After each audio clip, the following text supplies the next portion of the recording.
Hype City Show, we are in the building. We got a special one tonight. We are live from Loud House Studios, Mount Holly, New Jersey.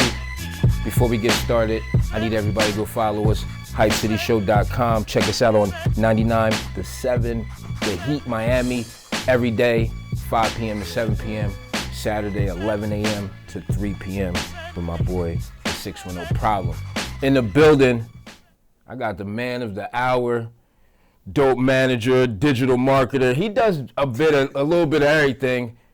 Let's give it up for my man Darren Hicks, man. I appreciate you having Definitely, me, brother. yo. Thank you. It's been a minute. It's been a long time, man.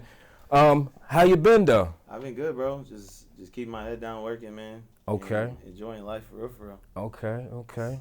See you doing the school thing.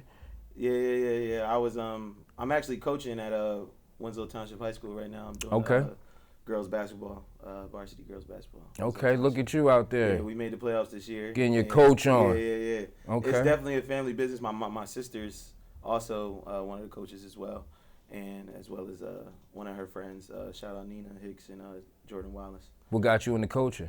So I was big. It's crazy because everybody knows me now so much for the music stuff. But like prior to college or after college, when I got into the music industry, I was huge in the sports realm. So I played AAU basketball since I was like 4th grade. I was one of the top, basketball players going into 8th grade. Decided to just go the football route just because, obviously, Right. I was a center, you know what I mean? So, 6'3", 315 was a good center for high school. So I became one of the top, high school players for football. So I was mainly known for sports prior to that. So it's always kind of been in me. And I was coaching while I was still in college. So I coached on the football team while I was in college. Okay. Once I got my academic scholarship, and then I also started coaching my little sister's AAU football team and basketball teams. So I definitely was in the coaching this whole time. And then the first year you get to the playoffs. Yeah. We coming. Winslow's coming. Definitely. Don't worry about it. Now, you've been doing this music thing for a very long time, managing a lot of dope artists out here in the South Jersey area and, all across. So you got a new artist now that you're managing, right? Yeah, High Note's been a client of mine for the last, I want to say 2 years. He's been releasing music, but we had him a little bit before that. Just getting his chops. How'd you meet him? So Royal. Shout out Royal. For the audience that doesn't know, Royal is one of my old partners. Right. When I used to throw shows back in the day. Definitely. And me and him have grown a great business relationship as well as a great brotherhood. That's my brother. And then his little brother, started to rap. Oh, that's his little brother. Oh, okay. Now it makes sense. His little brother started to rap, and he's not so little anymore, right? He's a grown man now, and he came to us with dedication and hard work, and I decided to give it a shot. And I do not regret it at all. Okay. At first, did you be like, man, you on some BS? Well, no. He first brought him in to just get some marketing done, just like everyone else. Royal is, even though me and him have a brotherhood, he's still business first. Right. So he brought him to me to just do some YouTube ad work. Okay. Obviously, I didn't have a problem doing that for them, but I also just kind of asked them a few questions. Before I do digital marketing work for anybody, I ask you a boatload of questions because I can run ads if that's what you want me to do. Right, but I need to know what's going on. Are these ads going to help you in the long run, right? I can just run an ad on a song or a video if that's what you want, but that's not really what I base my work off of. I like to work with people multiple times and over a course of a couple singles or a project, just because if you just run ads on one thing, it's not really going to give you what you're looking for. Right. You're just going to be in that same... Yeah. So he brought him in. We had a great meeting. I told him exactly that I didn't think that they should run ads on that just yet if they don't have anything else lined up. Right. Got him in the studio with Kenneth, booked him a session that day. I think he came in a couple days later, and the rest is history. That's dope. You still working with Kenneth? Yeah, I still work with Kenneth. Kenneth is my brother. I don't know, a lot of people still don't know this, but Kenneth is my actual cousin. Okay. I didn't know him as my cousin when I got into the industry. I just thought he was another engineer. I booked the session, and Yeah. Get to talking. Found out we were blood cousins. That's crazy. But yeah, I'm always going to keep working with Kenneth. Kenneth is one of the dopest producers, engineers, artists, just makes in great the area, music. Period. Makes really great music. So him and High Note, they just make a great team, just in general. Okay, and then you do. You've been doing a bunch of digital marketing for a lot of big artists. Yep. You know, with the Chris Brown. Yep. Who else? I did some stuff for Glorilla. Right. I did some stuff for just a lot of people. Right. How Miami. Who gave you the oop for that one? So it was really just me putting myself in position, not to just do a bunch of name dropping in general. A lot of people like to stay anonymous, but in 2021, I made a transition to just go do some work in Atlanta. I met some people out there, just networking and doing my thing, and then just from being a good business person and a good person in general, I got a call to help out. With a big placement. Ever since then, it's kind of just been rolling. So. That's good. So yeah. And you've been definitely putting game to some of these youngins too. Mm-hmm. What's some game that you got? On your recent travels, since you've been doing all this, what's some new game you got that you can give to some some artists out here? Well, I will say the number one thing I say is the music industry changes like every 6 months. Right. When me and you first met, like 2016, 2017, you could come up with 4 or 5 singles, make videos, music videos, full-length music videos to those things, and put them out, run ads, and you could be good. You could be good. Now, obviously, it's super content-driven, and honestly, I think a lot of people have things mistaken when it comes to just running ads and doing promotion in general. Right. Because a lot of people always want to say, I got organic and I have organic. And ads isn't paying for views. It's paying so that you can get the reach to get new fans. Right. You know what I mean? So it's all good to keep saying you're doing organic, but if organic is 2 to 10 plays, that's not enough. That's not really doing nothing for you, because there's a lot of great artists that are super, super talented, way more talented than a lot of artists that are really broken out in the game, but they just don't have the exposure or the budgeting or just the direction to know what they're doing. So why do you think that a lot of artists, I hear a lot of artists when they do that, they'll put out a single and they'll say, yo, I'm running this, or some artists will say, yo, well, you cheating it, like you cheating, like you getting they're paid clicks, and it's like, well, what am I supposed to do? I'm supposed to put money behind it so people can see it. It's a funny game, because even your biggest artists up to like Drake, if you go scroll down when he has a new album, you'll see sponsored by. If Glorilla has a new album, everybody does marketing. Right. And if you're trying to compete and break through, and you think that you're just gonna go viral one day, which is like a 1 in a million chance, which I'm not saying you have to put yourself in position to go viral. You know what I mean? Unless it's something that's funny, or you're reposting something else that already went viral, you know what I mean? But you don't really know what's going to go viral. So you can't really play that game. You have to play a strategic game and put yourself in position. And I think the biggest thing is just be consistent. If I can give an artist one thing, is be consistent. Right. Like that's my biggest thing. Even if you don't have money, if you don't have anything, be consistent with your content. Consistent, like just putting out content, putting out singles. So I think I think singles is the way to go right now for artists who don't have a fan base at all. If you don't know where your fans are coming from and you don't know how many fans you have, I think you have to go with the single route. But I think that the more important thing is not just the music, it's the content that comes along with that. You have to be consistent with your content. I tell people, realistically, I try to tell clients you need at least 15 pieces of content for one song. Right? Now, in my head, I really want to tell you to have 50 pieces of content. Right. But realistically, we're going to start with the 15. Realistically, 15, just because that is, if you, let's just map it out this way. If you do 5 pieces of content every single day of the week, that's 5 times 5 times 5. That's 3 weeks of promo. Right. After that, what do you have? Right. And you can break that down to 3 pieces of content a week. And if you have multiple songs, you can break that into 2 and 2 and 2. But I think the biggest thing is content. And I think a lot of people make excuses for why they can't make content. But I'm telling you right now, I've shot in a lot of content in the last 2 years on my phone. Right. Myself. Right. Yeah. Phones and are. That's not my job. We have cameramen. Right. You know what I mean? Shout out to, the content bullies. My brother, Darren Hicks, he started his own company, and they do all our videos now. Word. I've seen that. Yeah. Shout out with to our them. guy Don. He's our drone pilot. Okay. So they're dope. They started about a year and a half ago with High Note, and they've just built something special. And we just had to learn it all. But one thing that I see that you're doing over where you're at is you guys got a team. Mm-hmm.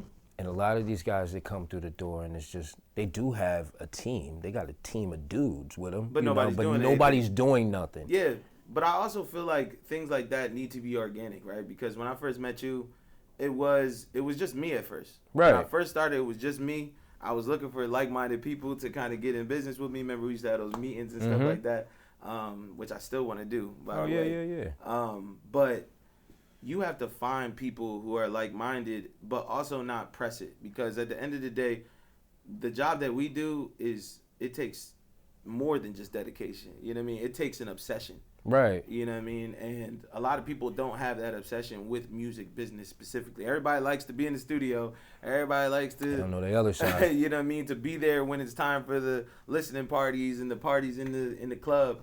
But there's so much more that goes on behind the scenes before people even get a song. Right. You know what I mean? And thankful enough, my team has surrounded themselves around me, and I didn't go look for them. You know what I mean? Kenneth created a beautiful relationship just from me being a client.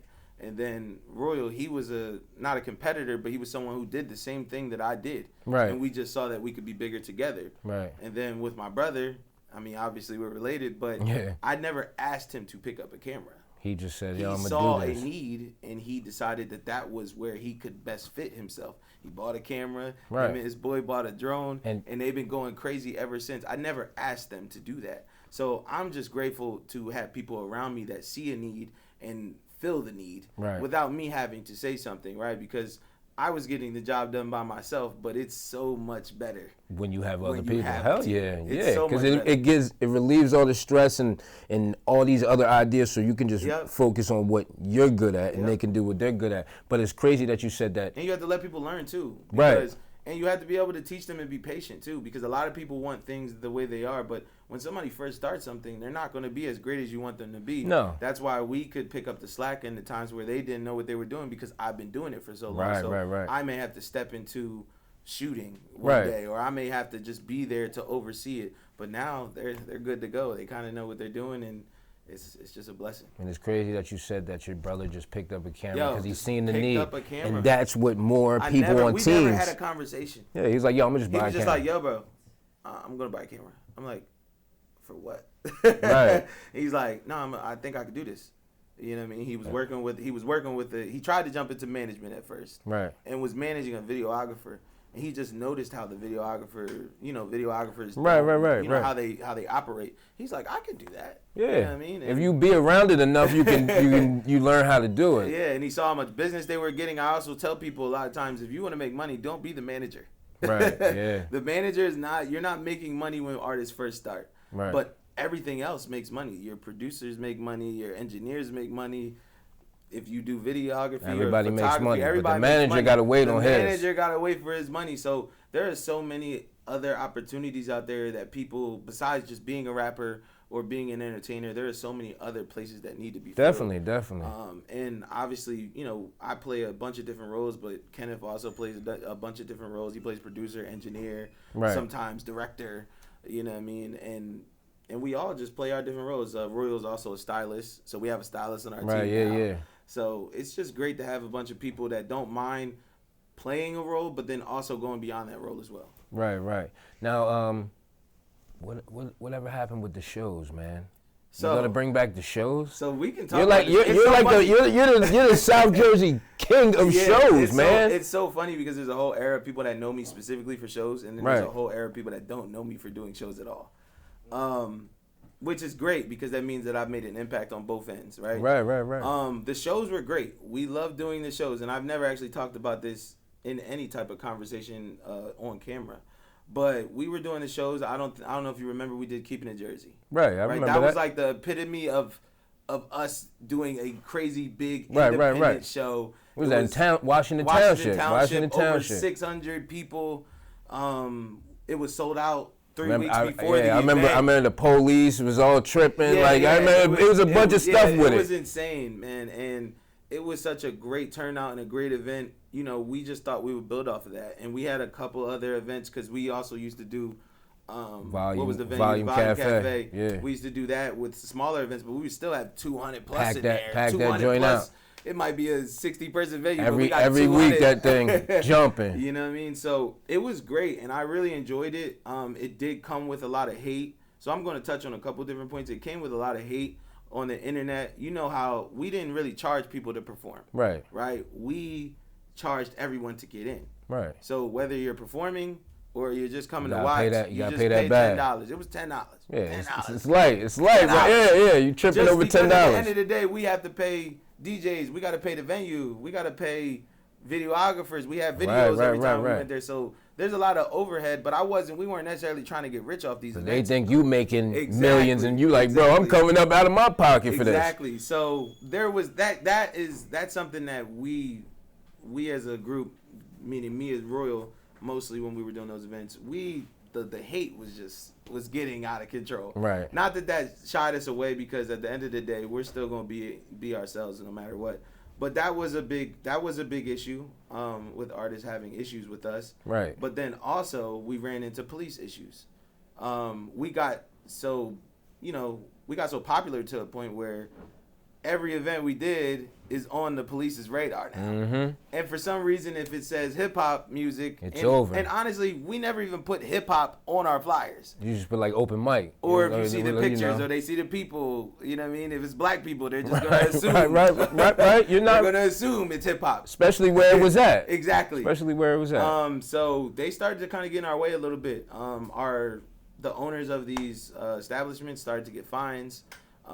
The owner of the establishment we threw Keeping the Jersey at, she got hit with a crazy fine. Super lovely lady, but she got hit with a crazy fine after that. Well, so she'll never have another one to work with us again. Oh, okay. And then because usually that kills.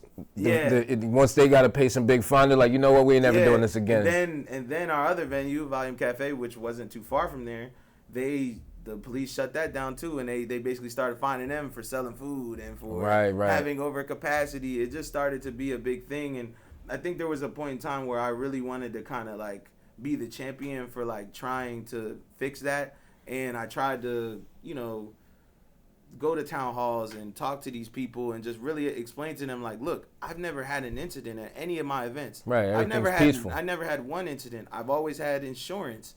Over $1 million of insurance for anything that happens at these events. So I had everything under control, and we also were just building a culture out here. Right. And I really wanted to just sit down and explain that to them, but I was met with a lot of adversity and just conflict. And they wanted us to put money in their pockets. Right. They wanted to be the security instead of us hiring our own security. Yeah. You know what I mean? But I think those were the biggest things. And then also, it just felt kind of backhanded where we were throwing events and things were going well, but it seemed like more people had hate and weren't really appreciating it. I'm like, this isn't helping any of my artists. I'm literally out here just to help people in general. Getting the scene bigger. Yeah. And obviously, I don't want to be naive to say that it didn't build up my own name, obviously. Right. But that was not something that I thought of when I was there. And back in the day, in 2016, I wasn't trying to get in front of any type of camera. Nope. I didn't behind go the up scenes there. guy. I was behind the scenes. I was there just making sure the ladies were good, making sure that our guests were good at the event. But I miss it. It was a great time, and we did a lot of great things. But there just aren't a lot of venues out here to do things. Why do you think that a lot of these bars, little venues that we have in this area, why do you think that they don't want hip hop? Like, why? Even if you come with a good track record. It's just a stigma. Like I said, I'm 6'3", big fella. Right. I think I come off pretty nice. Right. But it doesn't really matter. You know what I mean? They just see beard, they see big black guy, And I feel like their fear is they might not be scared of me specifically or even of black people in general, but they're scared of what hip-hop music is known for, and just known for riff-raff. And some of that is on us because there is riff-raff. Right. But, But I feel like when you have someone who has a proven track record, and I can prove to you, and you can talk to other owners of venues, and I've been proven to not really have incident and just bring the right type of people and right type of crowd. I think they should open up their hearts and their venues to us. But there just aren't many opportunities, and that goes back to us just being able to own our own venue eventually, and being able to throw shows. But when you said that, the dude Basic had his own venue. Okay, where was that at? It was in Lindenwold. Okay. Basic Beats. But see, once again, like you said, we messed it up because we wanted to go there and get all rowdy. That's how it is. You know what I mean? Like, I believe that's what happened. Like, if I'm not mistaken, because I remember he had like a warehouse, and in the back it had at least could probably fit maybe to 1,000 people. Oh, that's dope. It was dope. That's like dope. I never seen nothing like it. It was like he bought a whole warehouse with a garage, but he converted it. Sometimes people feel like they're not benefiting enough from something that you're doing. Right. Like every time we threw different events like open mics and all different kinds of things. Right. Open mics were a huge thing, right? Yeah. Because you can get as many artists as the time allows. Right. Most open mics you do one song and you're out. Keep it pushing. I would do like 8-minute set. Right. So you feel like it's your show. You know what I'm saying? And we also had prizes, whether it be studio time, photo shoots, videos, whatever it was. Yeah. We always had a prize. Gave tickets something to a concert, compete for. something to compete for. And we also had a metric to go off of. It wasn't just like judges were saying, "Oh, we like him, so he wins." It was stage presence. It was crowd control. It was every little thing. You could see what they voted on, so that you couldn't say that somebody cheated you. Right. You know what I mean? They voted for each thing, kind of category. Yeah, but yeah, I really, it's something that I want to do now. I do have access to a venue right now. The one we just did a high note show at, his sold out show. Okay. His very first show sold out. Right. That's good. Congratulations. So it was a great time. It's in Blackwood. But we need to be able to respect that building, and we need to be able to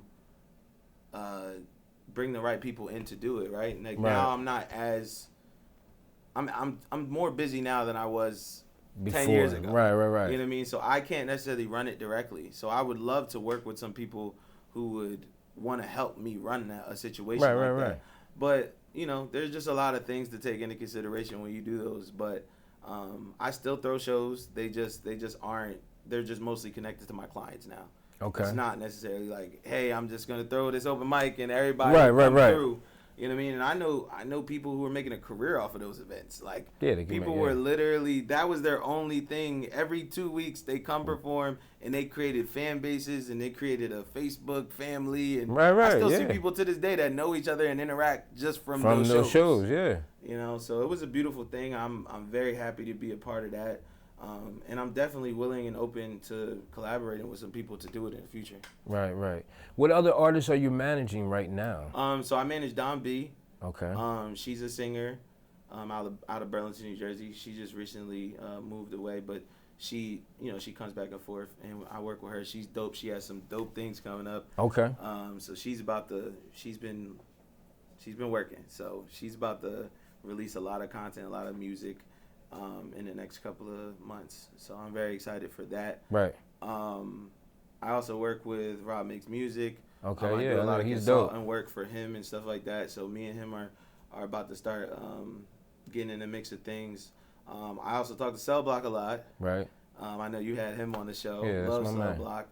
He's a great artist who me and him, I don't know, he went viral. It's so funny. I saw his clip on your page. Right. Remember when he did the I'm from Jersey, whatever that challenge was, the New York challenge, but everybody was doing it in their area? Right. I didn't know who he was till you posted it on your page. Hey, see? And that's where I saw him, and I just reached out to him just telling him, like, not because of all the buzz and everything. I was just like, look, you're dope, bro. If you ever need anything, reach out. He wound up saying, yo, thank you, appreciate it. But he didn't know who I was, so he didn't, Right, yeah, he had to do his homework on Everybody was probably DM him at the time, which is fine. I really just reached out to show love. I didn't think nothing of it. A couple months later, he wound up seeing one of my ads for one of my other clients, And he reaches out to them like, yo, this is dope. He looks in their bio and he sees my name. He's like, this looks familiar. Yeah. Clicks on it, obviously sees that we had a thread, and he reaches back out. And me and him have been building a relationship ever since then. That's cool. And he, he called me for advice and everything like that. Me and him are definitely going to be locking in on something more serious and, permanent. But I'm definitely looking forward to working with him. He's a dope artist, and his work ethic is insane. Right. Definitely. I just signed a model. Her name is Niche. Okay. You got models too? Yeah, I got models. Wow, this guy's doing it. I also managed some other video vixens named Roxy. Shout out to Roxy. Okay. They from this area? Yeah. Roxy's from this area. A lot of people in the area have had her in the videos. We've also had her in our videos. Niche just did a video for Gotti. I don't know if you know Gotti from AC. Yeah. She I just know. did a video with him. He's dope. Right. Yeah. Shout out to Brandon and his team. Okay. They're all dope. Been working with them closely. Hopefully got some good things coming up with them soon too. But there's a lot of artists, man. There's it's so many artists, man. Yeah, you got a lot. You got a lot of things on the plate. Yeah. So shout out to everybody. If I didn't name you, I'm sorry, but y'all know I love y'all. This guy's got video vixens. There you go. You can call him up for the video joints. Definitely call me for the video vixens. We have everybody that does, if you need the ass shaking, you got the ass shaking. Right. I got every kind of, The models that need to act or they need to do things, then we can do that. You know what I mean? But there's definitely something for everybody. And I definitely have no problem helping anybody or just giving advice sometimes. Right. You know what I mean? Like that. So how do you control all this? How do you how's this day of Darren with all these people? Like So I think in 2021 I started to do consultant work. Right. And it's so funny, man, because I started doing consultations for free. People just call me. Right, I just talk to them on the phone. I'm not even knowing what that is at first. I'm just thinking I'm just giving somebody advice. Right. But I would talk to people 2-3 hours on the phone, and you're like, man, you taking my time. No, it wasn't even that. It was I was glad to give away the information for free. But then I would get off the phone with them, wouldn't hear from them for months, and some of them just don't even rap anymore, don't do anything. So I just felt like I gave you all of this information for you to do nothing. Did nothing, and I started to notice that time is just the most valuable thing that any of us has. Right. So, not that I wanted to just profit a ton. I just wanted my time to stop being wasted. So when people spend money, they're much less likely to waste your time. Right. And they're actually going to use money. Yeah. So I started doing consultations for $50. Okay, that's light. Nobody got anything. Nobody ever booked a session for $50. Ever. Okay. Like nobody. Not one person. Not one client. Maybe Joe Rivers. Joe Rivers definitely did it at one point. She paid for one. But other than that, I don't think anybody paid for a consultation. And she may even have paid like $75 or something, like when I was doing a deal. But then I went up to $250. Okay. Everybody wants one now.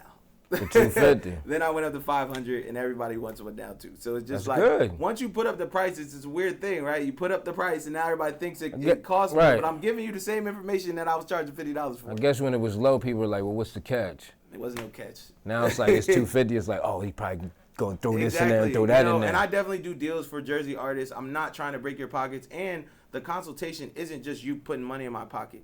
If you decide to continue to work with me, I put that budget that you put into your own budget. Right. So if you pay me for a consultation, let's say you pay $500, you start working with me with $500. Like an account you got.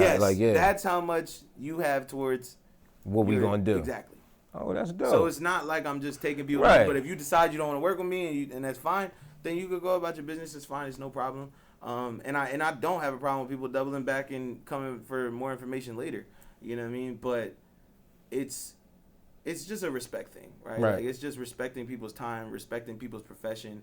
I feel like if you have enough gall to come out and ask for help, and I'm giving you help, just respect my time. Right. You know what I mean? So that's really the biggest thing. How can artists and models and whoever else, how can they get in contact with you? The biggest thing, I think my biggest thing is just getting DMs, right? Right. I love emails. Okay. If somebody emails me, I'm like much more likely. You're more on the business side. Yeah, that's you know more what I mean? like. But I don't mind DMs. I found a lot of clients through DMs. But I also tell you this: a lot of the clients that I have been the organic way, the same way I said my team was built. It was just through organic, way. Right. I met them at an event, or they're just supporting something I have know going for another client that messed or with another you. client. A lot of everything is referral based for me. Like a lot of my clientele, even the bigger clientele and the higher artists, everything is referral based. It's good. So I haven't really had to use my own marketing for myself.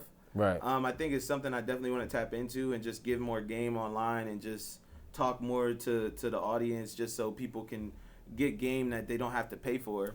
Right. But I also feel like, it's I think it's well worth paying and working for me, right? Like, and working with me, because what I do for you, I don't think there's too many people out here that's doing it for you. No. You know what I mean? Like, I literally dive into your whole life and try to figure out exactly what's going on, and we push people to make sure their lives are intact before we even work with them. Because if you got a lot going on in your personal life, it's gonna mess them. It's gonna mess up the other stuff. You know what I mean? And I think I have this saying all the time, and everybody always laughs at me when I say it, but I'll be like, I manage people, not talent. Right. If you're a good person, I'm much more willing to work with you than if you're a great talent. Right. You know what I mean? Because at the end of the day, managing specifically, and even consulting, I have to deal with you, like, a lot. And I have to like you, and you have to like me, and we have to just have a great working relationship. Right. So, because it can get funny. Yeah, so it's always organic. I think DMs are good. I'm very friendly, with DMs, and as long as you're coming professionally, I'm not here for a yo, bro, or you know what I mean? Just right. Hit me with something. What do you want? What do you need? Or even just say, hey, greetings, how you doing? Like, just something that catches my eye. The yo, bro, I don't know what you want. Right. I don't even know you. Right. It's like, who are you? Like, yeah. What So do you... like, just if you want to get in contact with me, I check all my DMs, but please just come with some type of message or some type of call to action, something. Right. You know what I mean? But everything is supernatural with me. I don't really force too many things. All relationships in this business have always been, have always just come, and it hasn't really been like, I had to go out and look. I'm not one of the guys the marketers that DM people right. Hey, I think come, you can, think I don't you can do that. This. I never DM anybody in my entire life. They came and found you. Always. That meaning is, what you're doing is working. For sure. Word up.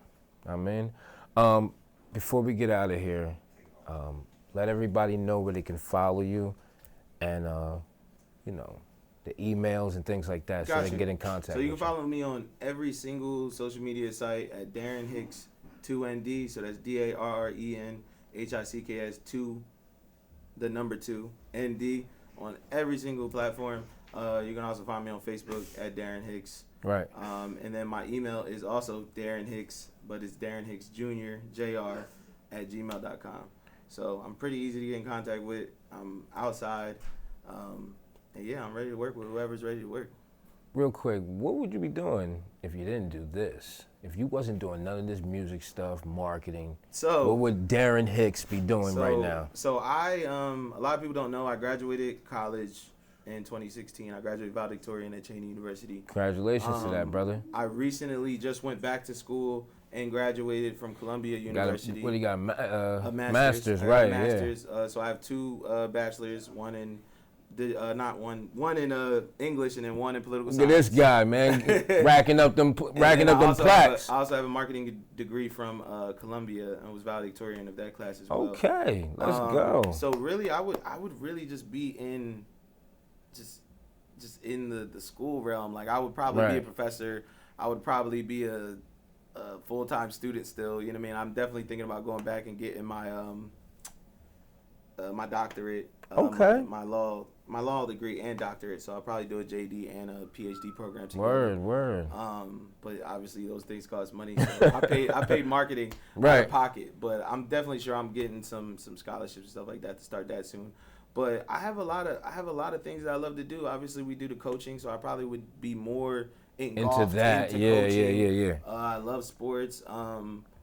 And then also, I just feel like I'm an entrepreneur at heart. So like, whatever it was going to be in business. Right. It's gonna be something. My parents also used to own restaurants and record stores. Right. So I come from a long line of entrepreneurs. Right. So like, when people be like, how are you just living a life like this where you don't work for anybody? You're just because I've been seeing my family. I've grown up to see that this is something you can actually and do. It works. You've seen it work. I've seen it work. Y'all got 4 kids and a house and a family and built, great money off of that. So I don't think there's ever been a question of can I do it. And then when I told my mom that I wanted to forego law school because I got into Harvard Law out of college. Right. I told her that I didn't want to go. I told her I wanted to go into the music. And she just was like, let's do it then. Like, she didn't give me any fear. She didn't give me any, I think you should go to school. Like, she was just like, are you sure? I was like, yeah. She's like, okay, well, let's do it right then. Right. You know what I mean? So I think the support of my mother, rest in peace to my father. I'm sure he would have gave me his support as well. Definitely. But I think the support of them and also seeing them do that really, really just molded me into who I am today. And I just know you could do whatever you want. Like, we have a place in Mexico now. Right, I've seen you all. Yeah, going to Cancun all the time. Yeah, we have a place out there. Shout out my family. We got a 2-bedroom place out there. But I wouldn't even think something like that, international real estate, was even a thing until my mom, showed us. So Put you on. She shows us a whole different type of life, and she's lived a different type of life. So, me and my siblings just know you can do whatever you want. Right. Definitely. Well, thank you for your time. I appreciate it. Everybody go follow him. If you're an artist out there, you do videos, whatever you do. Whatever it is. In this little entertainment world, go hit my man up. He'll definitely get you right. Appreciate you. You know what I mean? Thank you, Appreciate man. Hype City, man. Definitely. Tune in. They've been locked in for a minute, man. Definitely been locked in with this guy. They know what's up. Definitely. We appreciate you. Go check us, man. We out of here. Peace.